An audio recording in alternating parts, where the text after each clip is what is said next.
কসবা ল কলেজের যে তদন্তের ঘটনা, তাতে তদন্ত রিপোর্টে সন্তুষ্ট হাইকোর্ট। আপনাদের আরো একবার জানাই, সন্তুষ্ট হাইকোর্ট। কসবা ল কলেজের যে রিপোর্ট রয়েছে, যে রিপোর্ট পাওয়া গেছে, তাতে হাইকোর্ট সন্তুষ্ট হয়েছে। তদন্তের অগ্রগতি রিপোর্টে হাইকোর্ট সন্তুষ্ট। লালবাজারের তদন্তেই ডিভিশন বেঞ্চ আস্থা রাখছে। এর আগে আমরা দেখেছিলাম নির্যাতিতার পরিবার, তারাও বলেছিল যে তারা সিবিআই তদন্ত চায় না, তারা চায় যে রাজ্য তদন্ত করুক। যেভাবে লালবাজার তদন্ত করছে, পুলিশ তদন্ত করছে, সেভাবে তদন্ত এগোক এবং লালবাজারের তদন্তেই আস্থা ডিভিশন বেঞ্চের। আরো ডিটেল এ বিষয়ে অর্ণব জানাতে পারবে। অর্ণব রয়েছে আমার সঙ্গে। অর্ণবের আগে আমরা দেখেছি নির্যাতিতার পরিবার, তারাও কিন্তু এই কথাই বলেছিল যে সিবিআই তদন্ত তারা চায় না, রাজ্য তদন্ত করছে, সেভাবেই পুলিশ তদন্ত করুক। এবার লালবাজারের যে রিপোর্ট, তাতে হাইকোর্টও সন্তুষ্ট। দেখো, কসবা ল কলেজ কাণ্ডে যে যৌন হেনস্থা বা নির্যাতন বা ধর্ষণের ঘটনা ঘটেছে, সেই ঘটনায় ইতিমধ্যে স্পেশাল ইনভেস্টিগেশন টিম তৈরি করে কলকাতা পুলিশ তদন্ত করছে।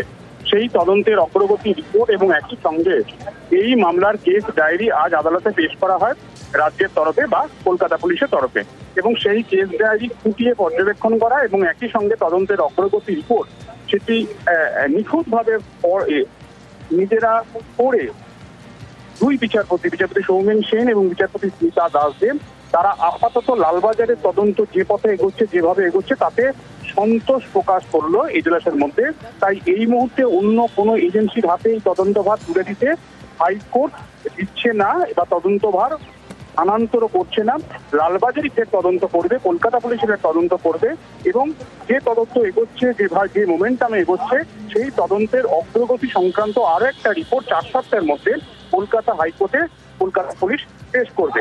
একই সঙ্গে এই তদন্তের অগ্রগতি রিপোর্ট যেহেতু পরিবার চেয়েছিল, তারা আইনজীবী নিযুক্ত করেছিল, আইনজীবী অরিন্দম জানাকে, সেই অরিন্দম জানার হাতে, শুধুমাত্র আইনজীবী অরিন্দম জানা, নির্যাতিতার পরিবারের আইনজীবী, তার হাতেই শুধুমাত্র তদন্তের অগ্রগতি রিপোর্ট তুলে দেওয়ার নির্দেশ দেওয়া হয়েছে।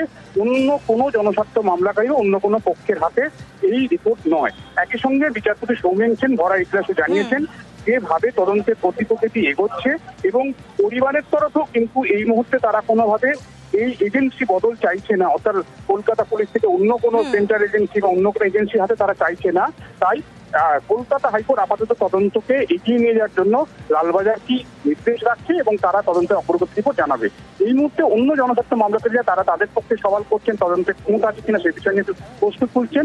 মামলার শুনানি কিন্তু এই মুহূর্তে এখনো চলছে, কিন্তু অপারেটিভ পার্ট ইতিমধ্যেই ডিভিশন বেঞ্চ দিয়ে দিয়েছে 4 সপ্তাহের মধ্যে আবার তদন্তের অগ্রগতি রিপোর্ট এবং লালবাজারের তদন্তে আস্থা ডিভিশন বেঞ্চে সেটা স্পষ্ট করেছেন বিচারপতি সৌমেন সেন। বেশ অর্ণব।